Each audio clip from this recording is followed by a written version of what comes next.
kita melanjutkan videonya, klik tombol subscribe lalu klik lonceng untuk dapatkan video yang lainnya.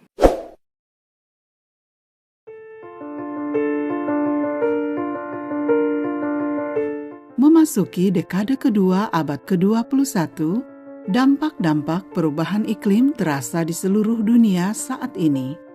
Kegiatan perekonomian dan pertambahan penduduk telah menimbulkan konsentrasi gas rumah kaca di atmosfer yang belum pernah terjadi sebelumnya dan mengakibatkan suhu udara bumi yang memanas.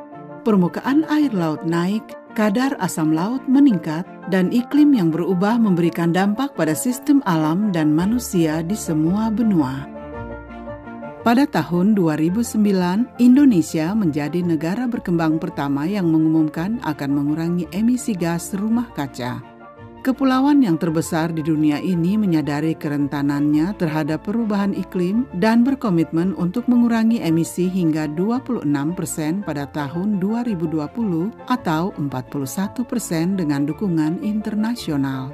Dengan jumlah penduduk hampir 250 juta orang, Indonesia merupakan bangsa dengan jumlah penduduk terpadat keempat dan salah satu dari penghasil emisi gas rumah kaca terbesar. Melakukan konversi ke teknologi bersih bagi negara dengan perekonomian terbesar ke-16 di dunia, itu bukanlah tugas yang mudah. Emisi diperkirakan akan meningkat lebih jauh disebabkan karena bertambahnya penduduk dan perluasan ekonomi yang sangat tergantung pada bahan bakar fosil. Untuk menjadi hemat energi, sektor-sektor industri, transportasi, perumahan, dan perdagangannya akan memerlukan perubahan-perubahan yang besar. Sejak tahun 2009 telah dibuat banyak kebijakan, rencana tindakan, dan komitmen.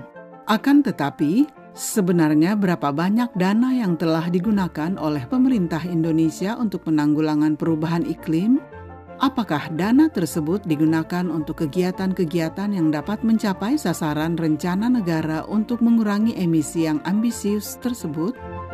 Untuk maksud tersebut, Kementerian Keuangan Indonesia telah meluncurkan sistem pemberian tanda pada anggaran atau budget tagging untuk melacak aliran dana dalam kegiatan-kegiatan pengurangan emisi atau mitigasi perubahan iklim yang didukung oleh UNDP dan UNEP.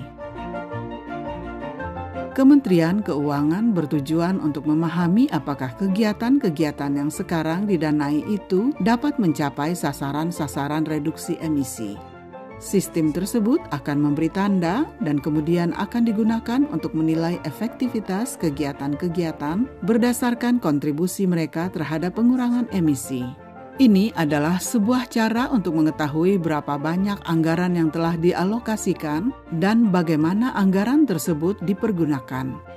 Dapat diketahui apakah dana tersebut mencapai sasaran reduksi negara melalui pengembangan insentif keuangan untuk menghasilkan kebijakan-kebijakan atau kegiatan praktis seperti penghutanan kembali, pembaruan energi, transportasi yang efisien lingkungan, gedung-gedung yang hemat energi, sampah menjadi energi, atau restorasi tanah yang rusak. Indonesia adalah negara pertama di dunia yang telah mengadopsi sistem pelacakan anggaran tersebut.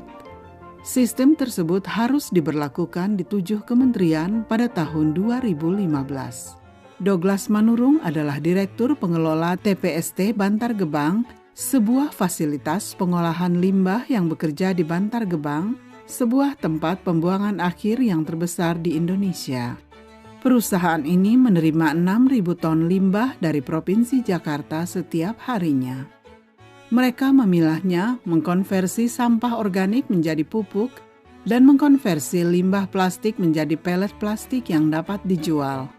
Sampah yang membusuk melepaskan gas metan ke dalam atmosfer dan memberikan dampak pada perubahan iklim 20 kali lebih buruk daripada karbon dioksida. Perusahaan Douglas mengumpulkan dan mengolah gas metan yang dilepaskan oleh sampah untuk menghasilkan listrik yang dikirimkan kepada jaringan listrik. Pembangkit listrik tersebut membangkitkan listrik 10 MW dan Douglas berharap akan mencapai 26 MW. Artinya kami bisa tangkap 400.000 sampai 500.000 ton ekuivalen CO2 Dan ini sudah kami lakukan lebih kurang 5 tahun lebih. Bisa kita bayangkan bagaimana banyaknya gas metan yang tadinya ini akan terbang ke udara dan kami konversi menjadi energi listrik yang bisa dimanfaatkan oleh rakyat Indonesia. Menurut Douglas Manurung, tidak adanya insentif dana membuat sulit untuk mempertahankan usaha. Sedangkan di negara-negara seperti Amerika Serikat, perusahaan menerima dari pemerintah setempat sekitar $80 untuk setiap ton limbah yang disetorkan ke TPA. Di Indonesia, perusahaan hanya menerima $7 hingga $8. Menangkap gas metana sebanyak 400 hingga 500 ton setara karbon dioksida atau CO2 memungkinkan penjualan 400 hingga 500 kredit karbon melalui mekanisme pembangunan bersih atau Clean Development Mechanism dalam pasar karbon. Ini sebetulnya dapat menambah pendapatan mereka seandainya nilai kredit karbon tidak jatuh dari 14 hingga 0,30 euro per ton pada tahun-tahun lalu.